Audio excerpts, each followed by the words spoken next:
Alright, welcome back. Selamat datang kembali semua di Crypto Daily Indonesia. Dengan Sofyan di sini, owner Crypto Daily Indonesia. Kembali di video kali ini, saya akan menyampaikan kepada teman-teman sekalian berita terbaru, berita terkini di industri kripto, berita menarik apa pada kesempatan kali ini yang perlu kamu ketahui, yang perlu kalian ketahui. Maka dari teman-teman, pantau video ini sampai selesai. Di kesempatan kali ini, saya akan saya akan menunjukkan informasi tentang revisi Undang-Undang P2SK. Seperti itu. Sebelumnya kita akan melihat ya update terbaru terdahulu dari Coin Market Cap ya. Global market cap saat ini di level 3,16 triliun US dollar. Kemudian kita cek juga sejenak sini ada Fear and Good Index. Kita berada di level 27 dalam keadaan fear. Altcoin Season Index, ya di sini Altcoin Season di level 22/100 masih sangat jauh dengan Altcoin Season. Nah, kemudian kita cek Bitcoin.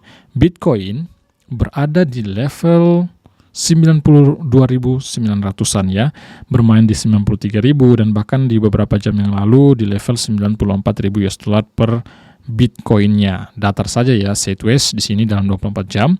Ethereum naik 3,42%, kemudian ada XRP sedikit turun 1,5%, BNB ya bisa dikatakan sini sideways, datar-datar saja. Kemudian Solana 1% up ya, Tron 0,26%, ini datar saja teman-teman. Kemudian ada Dogecoin sedikit turun, kemudian Cardano 2,4% mengalami kenaikan. Ada Hype ya, Hyperliquid di sini naik 2,38% dan beberapa altcoins naiknya sedikit, kemudian ada juga yang turun cukup sedikit teman-teman semua, bisa dikatakan di sini altcoins dalam keadaan sideways saja.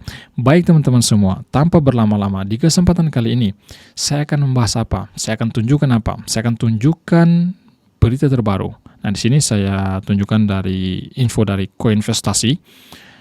Nah, di sini kita akan cek ya, kita akan melihat revisi tentang Undang-Undang P2SK. Nah, dia itu mengancam exchange kripto lokal dan juga resiko pihak akan terjadi.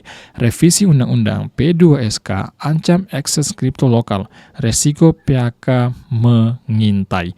Next, industri aset kripto di Indonesia memasuki fase baru. Pemerintah dan Dewan Perwakilan Rakyat DPR tengah membahas revisi Undang-Undang Pengembangan dan Penguatan Sektor Keuangan atau UU P2SK. Yang untuk pertama kalinya mengatur aset kripto secara spesifik dalam kerangka sektor keuangan nasional di bawah pengawasan Otoritas Jasa Keuangan atau OJK. Sejumlah ketentuan dalam draft terbaru dinilai dapat menggeser peran peluang pedagang aset keuangan digital atau PAKD dan memusatkan kendali perdagangan pada satu entitas sehingga munculkan kekhawatiran baru di kalangan pelaku industri. Nah, ini yang menjadi garis bawah ya, garis merah teman-teman semua. Memutuskan kendali perdagangan pada satu entitas. Ini yang menjadi keluhan bagi kita sekalian, karena ketika ini diterapkan ya, diputuskan pada satu entitas, ini yang kita ragukan ketika kita tidak minta-minta ya, jangan sampai terjadi suatu hal pada entitas tersebut, satu entitas tersebut jangan sampai dihack ya, kena hack sehingga dana para nasabah, dana kita ya, orang-orang invest, orang-orang yang berdagang di Indonesia ini dicuri. Ya, siapa yang bertanggung jawab kalau begitu ya? Memang pemerintah bertanggung jawab, tetapi disayangkan sekali ketika hal-hal yang tidak diinginkan seperti ini akan terjadi. Semoga ya revisi undang-undang ini akan segera diperbarui lagi ya, dicari mana bagusnya agar investor kripto Indonesia, pedagang kripto Indonesia juga nyaman berdagang di negara sendiri. Next, RUU P2SK atur ekosistem kripto lokal.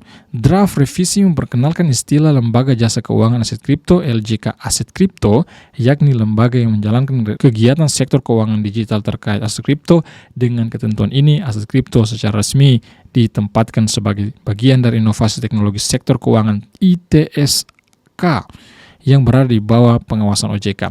Hal tersebut ditegaskan dalam pasal 215A yang mengatur struktur LJK aset kripto, mencakup bursa, lembaga clearing, kustodian, pedagang, hingga pihak pendukung yang disetujui OJK. Seluruh aktivitas kripto wajib berizin dan terlapor. Salah satu pasal yang paling disorot adalah pasal 215A ayat 4 yang menyatakan bahwa seluruh aktivitas ITSK terkait aset keuangan digital termasuk aset kripto yang dilakukan wallet digital aset kripto wajib ditransaksikan melalui dan dilaporkan kepada bursa.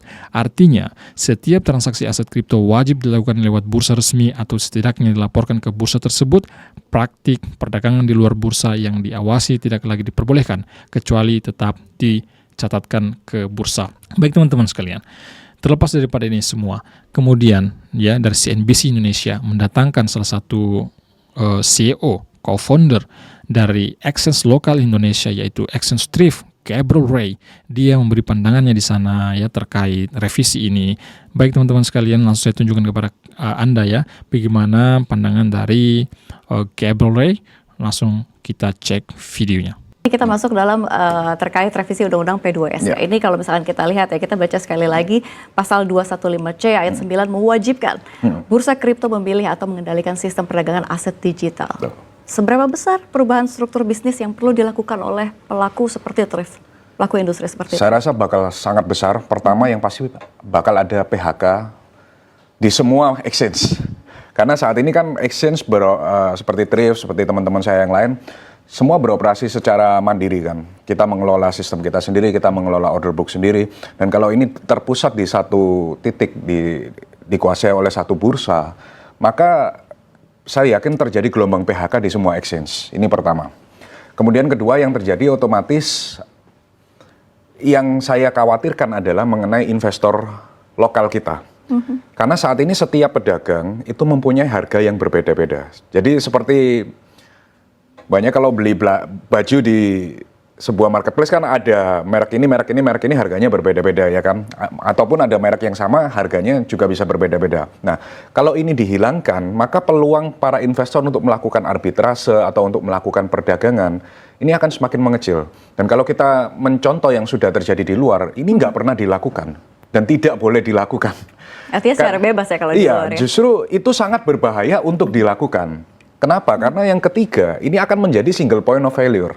Karena kita tahu kripto ini terjadi peretasan bolak-balik, bahkan yang sekelas bursa internasional aja bisa dilakukan peretasan oleh salah satu hacker yang disponsori oleh sebuah negara. Apalagi ini semua satu Indonesia mau dijadikan di satu mangkok, satu cawan. Ini kan ini seperti honeypot untuk hacker gitu loh. Jadi kalau sekarang kan resiko ini dibagi-bagi ke berbagai perusahaan. Jadi kalau misalnya contoh kemarin ketika terjadi sesuatu, misalnya terjadi sistem error atau terjadi maintenance, itu nggak berdampak ke semua satu ekosistem Indonesia. Tapi kalau ini dipusatkan ke dalam satu, andai kata ini satu mati, satu Indonesia semua nggak bisa berdagang kripto. Nah akhirnya apa? Ini bisa bikin investor lokal memilih global, exchange global atau terjadi aliran dana keluar. Kenapa? Karena dianggap exchange lokal satu harganya nggak kompetitif, harganya cuma satu harga semua exchange. Kemudian kalau misalnya terjadi amit-amit terjadi maintenance karena single point of failure, ya otomatis orang kan tetap mau transaksi, ya mereka akan larinya ke exchange global. Dan saya merasa juga saya yang udah 11 tahun di industri kripto ini bukan best practice untuk menaruh semua resiko kripto di dalam satu titik. Karena ini sangat berbahaya. Nah, apabila sampai, ya kita tidak berharap terjadi sesuatu, tapi amit-amit apabila terjadi. Kemudian satu entitas ini dihack oleh siapa dan lain sebagainya, maka yang terkena dampaknya ini satu Indonesia, satu ekosistem yang sudah kita bangun bertahun-tahun. Sekarang kan udah tertata dengan baik, image-nya udah bagus, kemudian terjadi sesuatu peristiwa seperti itu, tentu itu menurut saya sangat beresiko.